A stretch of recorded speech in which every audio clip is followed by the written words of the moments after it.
Am I live? I think I'm live. Okay, guys. Yelling at me because I don't have my seatbelt on, but I don't care because I'm like, this is how far it takes to get to my driveway. So I've been gone for a few days because I data from my phone, so it wasn't letting me go live. But I finally got like that fixed. My husband is right over there doing something with this Mustang. I don't know what he's doing. Don't be surprised if he pulls up here and tries to like flash you guys. But anyways, so by the title of this, you guys probably think, okay, is it back? I don't have enough connection, like a strong enough connection. I'm sitting here like, I literally just paid my cell phone bill. So there's no way that but I flipped it over to my Wi-Fi. For whatever reason, it's working now, whatever. Maybe I just wasted a whole bunch of money trying to fix my phone, whatever. Anyways, so you would think maybe by the title of this, I was going to be saying something really, really mean, but I'm not. I'm going to tell you guys a story that happened today, and I swear to God, they call stupid people bird brains for a reason, because birds, like, I know I'm a chicken expert, I know I'm supposed to be like, yay, chickens, but, you know, they call it a bird brain for a reason, right?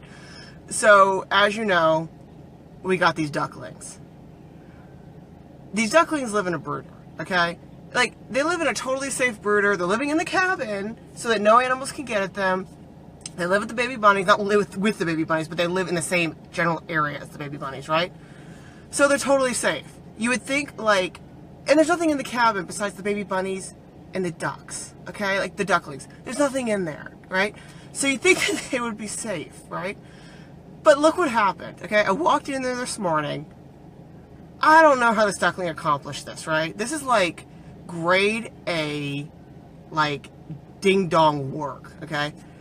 It's not in the brooder anymore. I can't tell you how it got out, because ducklings don't have feathers, they don't have arms, they can't climb out of a brooder. So it did something, like, phenomenal for a duckling, and it managed to get out of this brooder.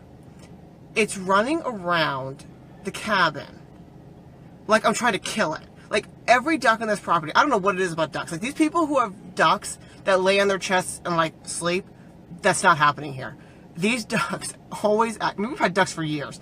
Every single one acts like I'm trying to kill it, even though I feed them twice a day. So you'd think, like, every other animal on the property, they see me, and they're like, yay, she's here, she's got food. The ducks see me, and it's like Godzilla's coming after them. I don't know what the deal is with these ducks, right?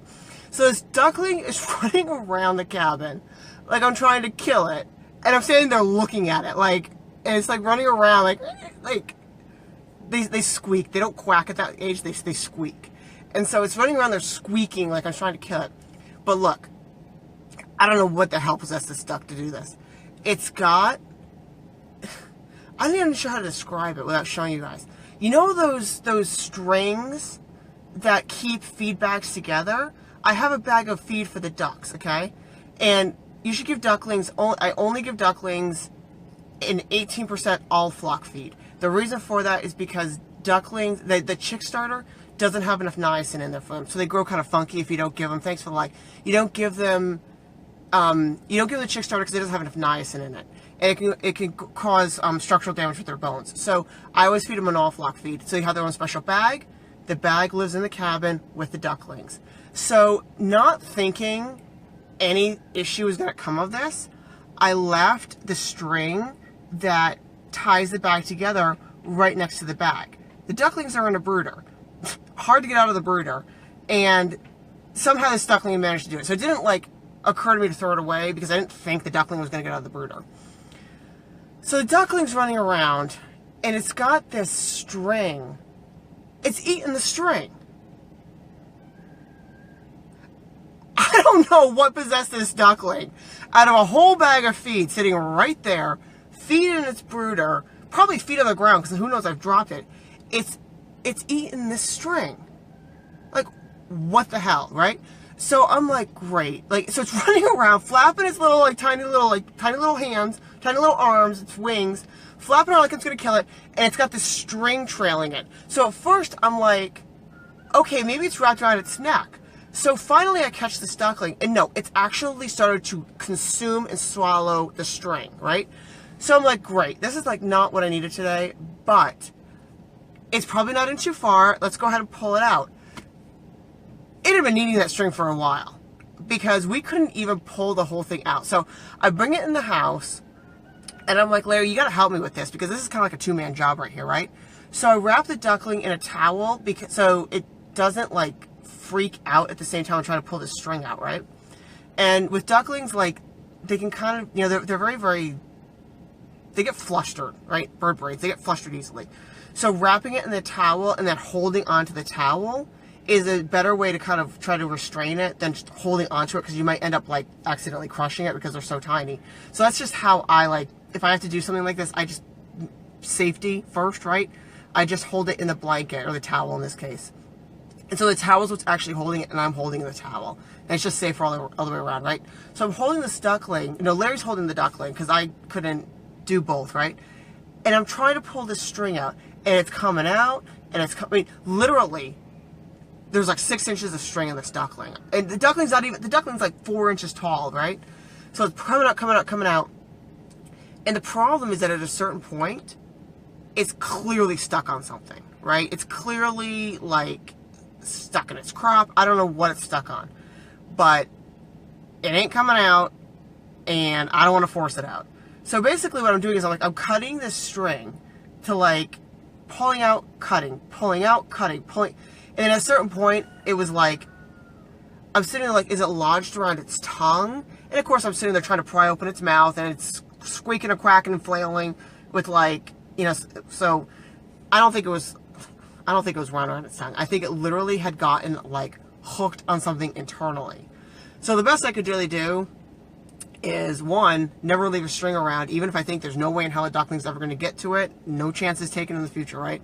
So, but the best we could really do is, so like as we're trying to pull it out, it's also trying to swallow it again. So I mean, there's this whole like tug of war going on thing, and it's a baby duck.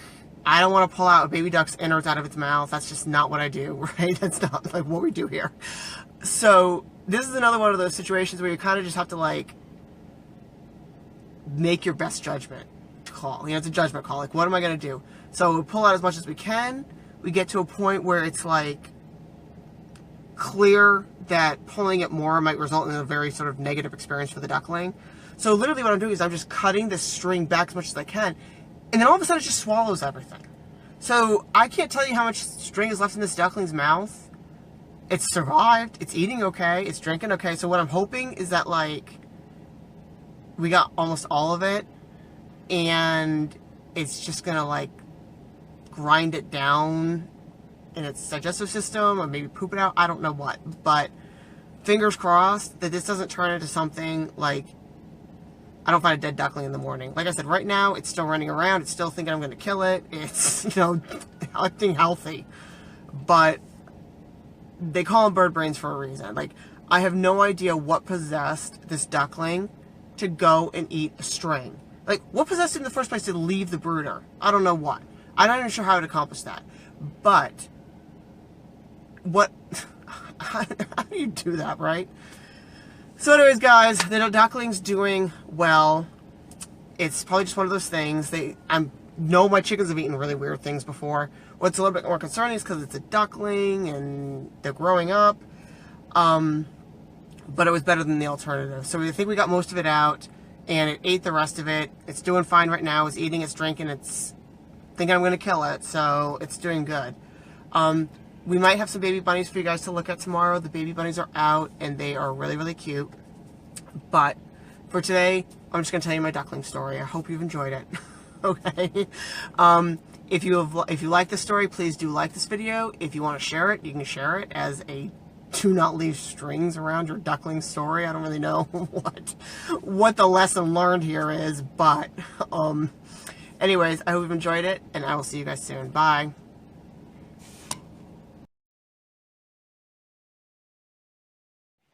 I think I'm live. So we're doing the things a little bit different today.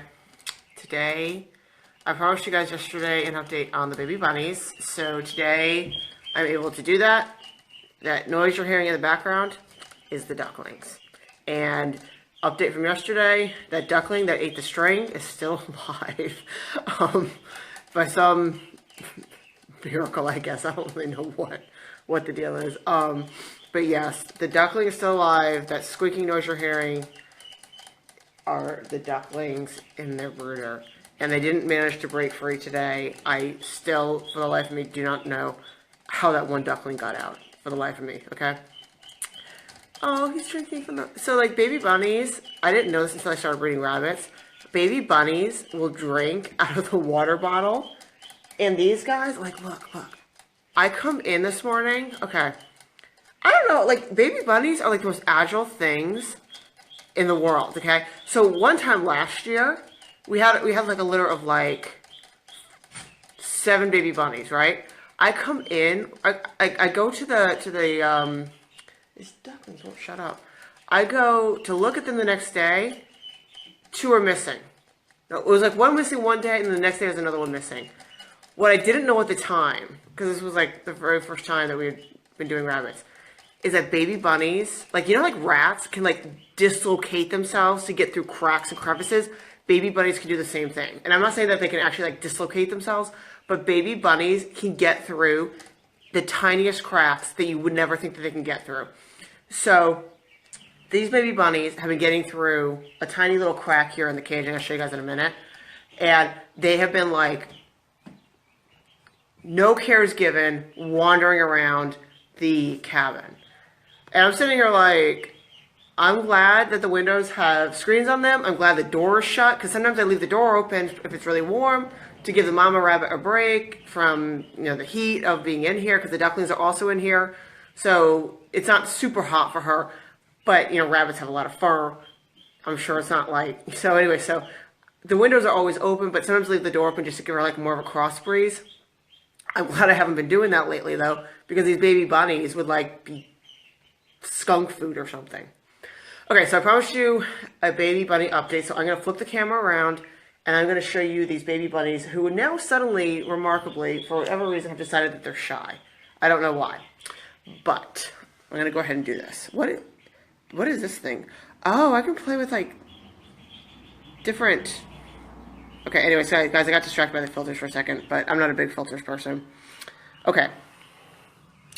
These are the baby bunnies. And they're all shy right now, of course. They didn't care 2 minutes ago. Hold on, let me see if I can stand up. The mother rabbit... Okay, why is this mother rabbit, like, acting like I'm going to kill it? Because I'm not. I never have. They're all, like... See, I thought this would be perfect. They're all, like, bundled up in there, like... You guys, come on. We were just hanging out. I don't know if you can see it. That one right there, that gray one, that one's one of my favorites, because you know what? It looks like a chinchilla. Wait, that's not the right one. No, that is the right one. It's hard to see on the camera. There it is. Is that one? It's hard to see on this video, but it's not quite gray like the one next to it. It's like gray-white, and it looks like a chinchilla. It's like freaky. Hold on. I've never seen a rabbit look like that. Let me see if I can pull them out. You guys, you don't want to be on Facebook, do you? Once upon a time, you did hang out with me. There's one. I don't know what the problem is, because like 5 minutes ago, they were all everywhere. Here, what if we... You guys want something to eat? Poop in their dish. So suddenly I turn on Facebook and now you guys are all shy. There's the mother rabbit. She's eating. Huh? Let me see if I can... There's 2. It's kind of hard to see. I'm sorry, it's kind of hard to see. I thought this would be okay. But literally, before I flipped the video camera around, they were all running around and hanging out. You can see a little bit better there. Now the mother's protecting them because for some reason she's threatened. I gotta give a name to this mother rabbit. You guys, literally, you were drinking out of the water bottle, and now you're concerned I'm gonna kill you. I promise you, no rabbit has lost their life on this farm by my hands. There we go. Now we're moving around. There's 2 of them. So the white ones and the gray ones were the foster bunnies. So they're actually not related to this doe, but they're the babies of the doe that was not taking care of them. That tragic day when I came home and there were baby bunnies everywhere and no nest. That's them. Now that one guy right there, that's related to that doe. He is my favorite. And I don't know where he got that cinnamon color from because, oh, there we go. Because no other rabbit on the property has that color. It must have just been a genetic anomaly. But he is my favorite. And actually, I think it's a female. It's kind of hard to tell at this age, but I'm pretty sure it's a female. And you know what's exciting? What's really exciting is that, so like earlier this year, I was like, all the does I have are all related. The males are not related, but all the does are. So she's getting upset.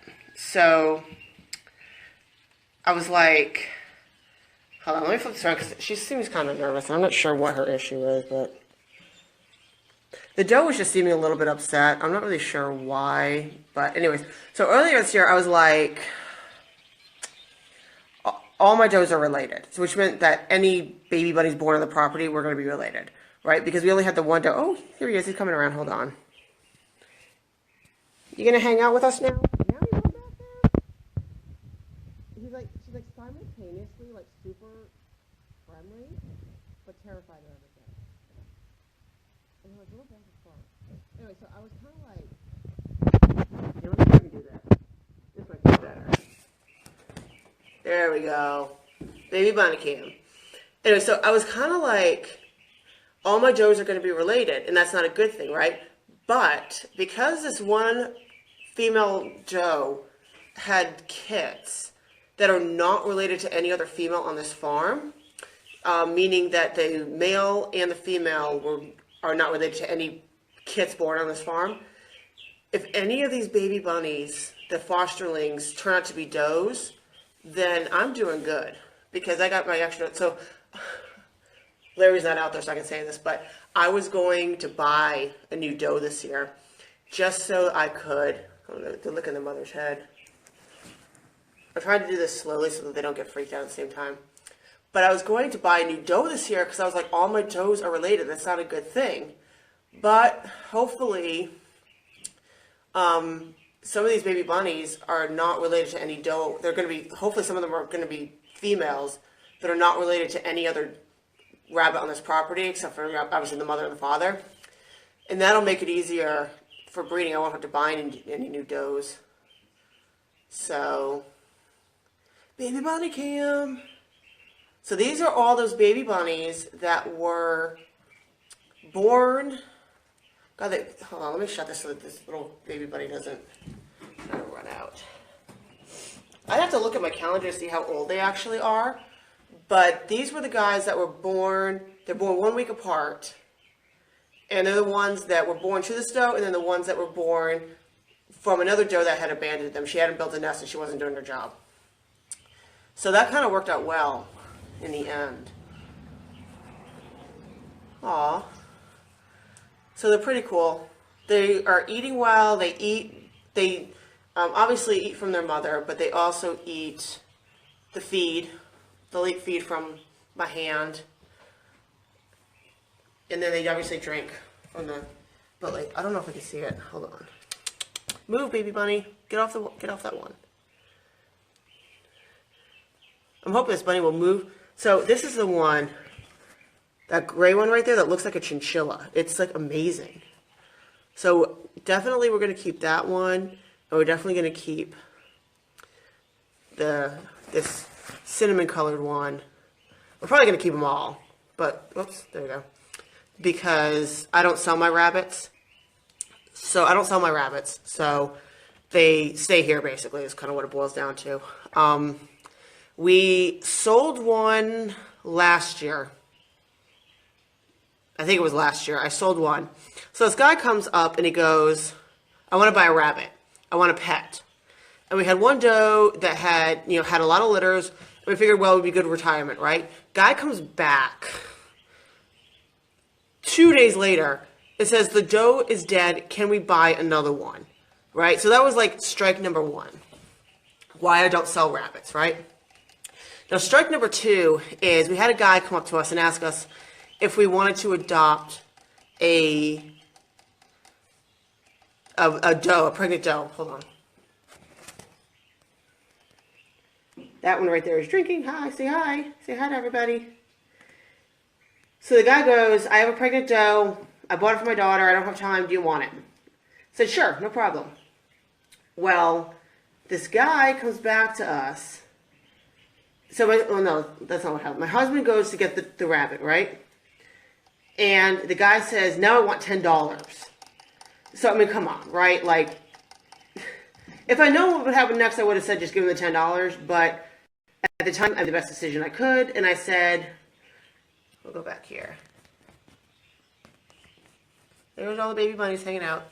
And so I said, Larry said, well, no, like you said it was free, so we're not going to, we're not doing that. Like, we're not going to, let you commit effectively highway robbery, right? What I found out is that because we didn't buy the rabbit, the guy threw it to his dogs and let his dogs rip it apart. So that right there are the two reasons why I don't sell my rabbits. So we can't guarantee that they're going to be cared for, and we can't guarantee that they're not going to end up as live entertainment for somebody. So that's why I don't sell my rabbits. So we'll be keeping all of these guys. The question is more like, who are we going to end up breeding? And I'm not sure yet either. We're going to have to figure out what we're going to do with all these baby bunnies before I do anything else. I know that we're going to have one more litter, and I think we might be done just because of the sheer amount of babies we have. We're going to figure out some. So what we're doing this year is we're going to build a new. We're going to build a new rabbit pavilion on the farm to house everybody. So remember our shed? Remember our shed from a number of weeks ago? That was a brand new shed that was blown over in a tornado. We had just gotten it put together. It blew over. We're going to take that and we're going to repurpose it for a bunny pavilion so that they can live outside in the summer. So in the summer, the rabbits live outside under some sort of a protection, obviously. But then in the winter, they go in the greenhouses because it's slightly, the temperature's higher and water's less likely to freeze and that sort of thing. They're all running around. So we're going to build them a new summer pavilion at some point this year. So, oh, he's eating. Now you guys aren't so shy. Why were you so shy before, huh? Now you guys are coming out and playing. So they're not really hanging out in the box anymore. The box is still in here for protection, the nesting box. It's still in here for protection, but it's not, I think they sleep in it, but that's kind of it. Oh, you moved. We'll put it right here. But it's also probably kind of a little hot because now they have all their fur. So that's the baby bunnies. Hold on. These guys are doing something interesting. That's the baby bunnies. What are you doing over there, huh? You gonna drink some water? Huh? There he goes, drinking some water. Hold on. Oops, I moved too fast. He got upset. Alright. I'm going to flip this back around on me. There we go. So those are the baby bunnies. They're doing good. Hope you guys have liked seeing them. It went a little long, but I think you got a good look at them. They're all doing well. So I can't remember how old they are at this point. I got to go look at my calendar. But probably in the next couple of weeks we'll wean them. And maybe 3 weeks we'll end up weaning them because it kind of depends. So I got a little worried about the white ones because they were smaller than everyone else. So I was like, well, maybe they might need an extra week on the doe. Like, so everyone else gets weaned and then they get an extra week on the doe. But they seem like they're doing okay. So I was a little worried at the beginning because, like, there was one especially that seemed smaller. It just seemed like maybe it wasn't getting enough to eat, but they're running around and they're escaping their hutch, and so I think that they're doing okay. But yeah, so probably like in 3 weeks we'll end up weaning everybody, and then what happens then is that they stay together in space appropriate accommodations. So that's a kind of nebulous term, but it depends on how big the cage is, how big they are, how many are in there. But we give them sort of space appropriate accommodations, but we keep them together until they reach sexual maturity, because then obviously we have to separate everybody, because we don't want breedings to happen without us planning them, right? But they stay together because I think it's better for them mentally. Rabbits do better in groups. We don't do it when they're adults, again, because we don't want unplanned breedings, but when they're young, we think it's just healthier for them. So they're going to stay together as a group, or in smaller groups of at least 2 until they're old enough. What I might do is I'm going to sex these guys. I'm going to see who's a male and who's a female, take my best guess. It can be hard sometimes until they, reach sexual maturity to know what their gender is, but probably what I'm going to do is I'm going to sex everybody and then start to split them off so that they can stay together longer. I really do think rabbits do better mentally when they are together, but that's not always, something you can do once they become adults. So guys, I hope you've enjoyed the baby rabbit camera for the day. I'm going to go now, but thanks for watching. Hope you've enjoyed it. Bye.